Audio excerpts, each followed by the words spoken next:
Margaret and I are actually waiting for our kids. Mike, afterwards.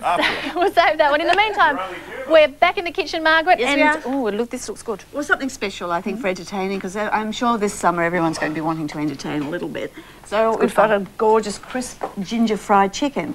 Now, it's an unusual batter because I think a lot of people love fried fish, fried chicken, fried anything. So I'm going to mix, not only will I do the chicken, I'm going to use some tuna, but it could be any other fish, and it could even be prawns. Right. So the batter that I have waiting and ready has a beaten egg white in it, and half a cup of beer and corn flour and rice flour and a teaspoon of grated ginger. And it's that grated ginger that really gives it a wonderful bite.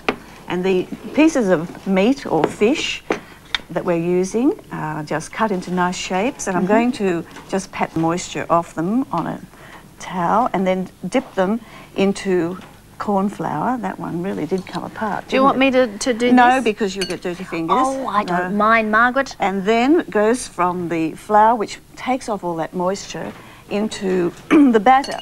Then we'll lift it, draining it as free as we can from surplus batter into the hot oil. And the hot oil is ready.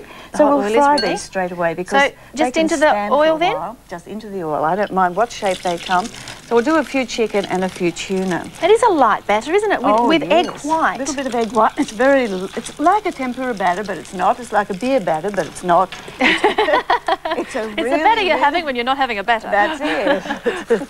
Whoa, don't now. You be very, very careful. Here's a nice little lifter, because they're not going to take long to cook. No, and as soon as they puff up and take on a little bit of colour, we'll drain them on paper towel and set them aside. Do you think we'll do a couple more? I think we'll do a couple of more. Oh, yes, because the crew will be hungry, won't they? So any excess moisture, pat it off first, dry it off in either a flour or a corn flour, and then the batter will hold better to it. Now, this is a general principle for all frying when they're frying their fish. And of course, it stops it spitting too if there's no moisture on the food. That's when right, you fry. and that is really looking good. We won't make them too dark. Okay, now I can't remember which ones I put in first and which ones I need to take out now. Well, the fish, our tuna can be eaten semi-raw, so it won't matter if you undercook the tuna, but the chicken must be cooked well. And if you're in doubt about it... We have a problem here. I can't do which is tuna, which is chicken. Well, we'll find out when we cut it. We will. We will. Surprises in every package. Well, they're very thin pieces, and the hot oil really does cook it quite quickly, so I'm sure you're doing a great, great job. And we did test to make sure the oil was hot too. Yes. How did we do that? I used my wooden spoon, didn't I? Yeah, just to make sure. Bubble all the way around.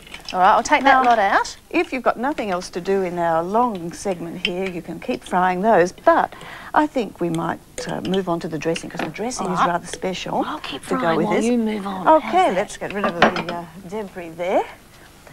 Now, I have a salad, and this salad is going to be dressed, and it's using all sorts of lovely things in season now, such as the plums, the red skin plums, and I've just cut them with a knife off the stone.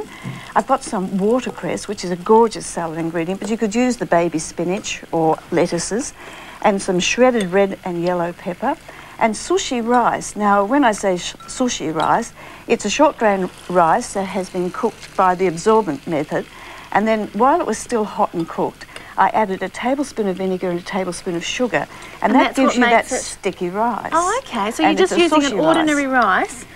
It's a short grain rice, like the Japanese style. So it's not a special kind of rice? And we're just going to work all those ingredients together, but we will moisten it with a dressing. Now, the dressing ingredients, the basis of it here, I've got a shallot, and this is a true shallot. It's very confusing sometimes because people think they're spring onion shallots, but this is a real shallot. It's a baby onion, and it is a very mild one. And I have a clove of garlic, a little bit of chilli, and some chopped fresh mint, and some grated ginger.